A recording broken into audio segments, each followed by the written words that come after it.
Assalamualaikum warahmatullahi wabarakatuh. Kembali lagi di channel Emak Saufa. Alhamdulillah, di kesempatan kali ini Emak Saufa mau menjawab pertanyaan dari Q&A yang kemarin Emak pertanyakan. Nah, untuk bunda-bunda yang sudah berpartisipasi untuk bertanya, emak ucapkan banyak terima kasih. Mudah-mudahan jawaban yang emak berikan ini bisa membantu, bisa memberikan referensi ya. Dan untuk menjawab pertanyaan kali ini ada beberapa pertanyaan yang emak pilih, tapi jangan khawatir ya, tetap ke depannya akan emak buatkan jawabannya satu persatu. Ada yang berupa konten, ada yang berupa short ya. Makanya tetap ikutin terus channel Emak Saufa. Dan untuk pertanyaan pertama yang akan emak bahas adalah pertanyaan dari Mama Kalea. Assalamualaikum Mama Kalea. Jadi Mama Kalea ini ingin bertanya bagaimana baiknya apabila ingin membuat tabungan pendidikan khusus anak. Bismillah, akan emak jawab sesuai dengan pengalaman emak mempersiapkan tabungan untuk anak-anak emak. Nah, dalam mempersiapkan tabungan pendidikan, apabila semakin lama atau semakin awal kita mempersiapkan tabungan pendidikan untuk anak itu akan semakin ringan atau semakin baik.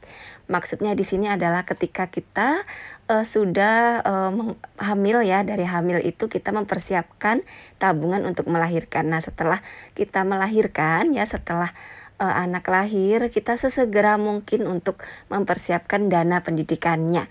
Tapi apabila ya kondisi keuangan kita memang tidak memungkinkan, ya kita sesuaikan aja dengan keadaan kita. Tapi itu tadi ya, jadi semakin awal kita mempersiapkan tabungan pendidikan untuk anak itu akan makin ringan. Jadi bisa seperti ini ya Bun ya, ketika kita melahirkan kita bisa mempersiapkan 50.000 per bulannya. Nah, bisa dikalikan ya Bun ya, jadi setelah sekian tahun gitu kan bisa lumayan gitu dapatnya, seperti itu Bun. Tapi kalau memang kita mampunya, kita bisa menyesuaikan juga dengan kemampuan kita gitu, tapi semakin awal akan semakin baik. Nah, untuk Mama Kalea ini anaknya sudah berumur 4 tahun. Jadi kalau menurut perhitungan emak, kalau anaknya berumur 4 tahun, artinya Mama Kalea masih memiliki kesempatan 1 tahun untuk mempersiapkan dana untuk masuk ke TK. Jadi, dana yang harus dipersiapkan adalah ini seumpama ya, jadi dikira-kira berapa masuk biaya masuk TK-nya gitu. Kalau emak perkirakan ya, seumpama nih 3 juta, artinya 3 juta dibagi 12 bulan. Nah, hasilnya nanti jadi tiap bulan itu kita menabung sekian. Contoh biaya masuk itu 3 juta dibagi 12, hasilnya 250.000. Artinya kita satu bulannya mempersiapkan tabungan 250.000 per bulannya untuk dana pendidikan anak untuk sekolah tahun depan. Seperti itu ya Mama Kalea. Kalau biayanya 5 juta ya sudah, 5 jutanya itu dibagi 12 bulan dan ketemunya berapa. Jadi tiap bulannya itu Mama Kalea bisa menabung. Jadi Mama Kalea mulai sekarang bisa mulai lihat-lihat gitu biaya masuk TK itu berapa untuk persiapan anaknya, seperti itu. Jadi bisa dipersiapkan mulai sekarang.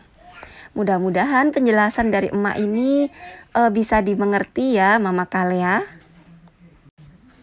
Untuk tabungannya, jadi yang ditanyakan di sini apakah ditabung sendiri-sendiri? Iya betul.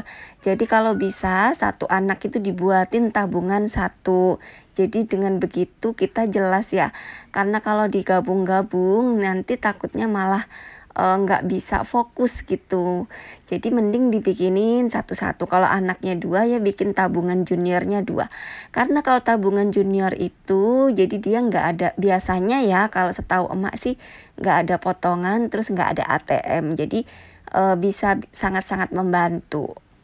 Tapi kalau mau menabung sendiri di rumah pun tidak apa-apa, itu juga lebih bagus. Dan kita juga bisa seumpama bulan ini kita lebihnya banyak atau bisa nyisihin uang lebih banyak, kita bisa menabung lebih banyak ya, seperti itu. Jadi bisa disesuaikan dengan kemampuan masing-masing.